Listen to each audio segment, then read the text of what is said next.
की परवाच माननीय शिवराज सिंग चौहान साहेब आले होते आणि शिवराज सिंग चौहान साहेबांनी एकाच वर्षात आपल्याला 20 लाख घरं प्रधानमंत्री आवास योजनेच्या अंतर्गत दिली आहेत। हा देशातला रेकॉर्ड आहे। म्हणजे अनेक राज्यांना 10 वर्षात देखील 20 लाख घरं मिळालेली नाही। महाराष्ट्रामध्ये पहिल्यांदा आपण 2022चं जे टार्गेट ठेवलं होतं ते SCCच्या यादीप्रमाणे ठेवलं होतं। ते टार्गेट आपण पूर्ण केलं, पण ते टार्गेट होत असतानाच आपल्या लक्षात आलं की SCCची यादी अपूर्ण आहे। म्हणून आपण केंद्र सरकारकडे विनंती केली की यादी चुकीची बनलेली आहे, 2011ची यादी आहे आणि म्हणून आम्हाला पुन्हा घरांचं रजिस्ट्रेशन करण्याकरता संधी द्या।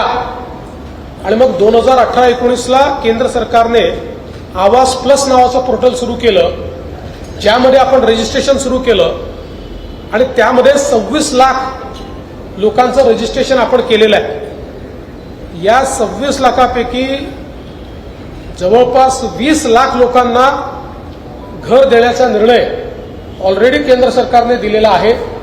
आणि हे करत असताना आम्ही केंद्राच्याही लक्षात आणून दिलं की काही अटी अशा होत्या की ज्याच्यामुळे गावातला गरीब हा काही प्रमाणात 10% हा त्या अटी शर्तींमुळे कुठेतरी अडकलेला आहे।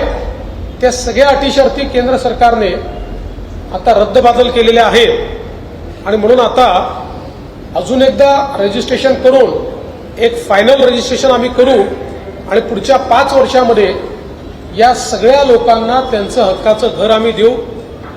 आणि हे करत असताना आमचा प्रयत्न आहे की प्रधानमंत्री आवास योजना असो, मोदी आवास योजना असो, जनमन आवास योजना असो, शबरी आवास योजना असो, रमाई आवास योजना असो, आता या सगळ्या योजनांमध्ये जी घरं होतील या सगळ्या घरांना सोलर द्यायचं, जेणेकरून त्या घरामध्ये राहायला जाणारे जे आहेत त्यांना विजेचं बिलच येऊ नये, त्यांना मोफत वीज मिळावी, अशा प्रकारचा आमचा प्रयत्न हा या पुढच्या काळामध्ये असणार आहे।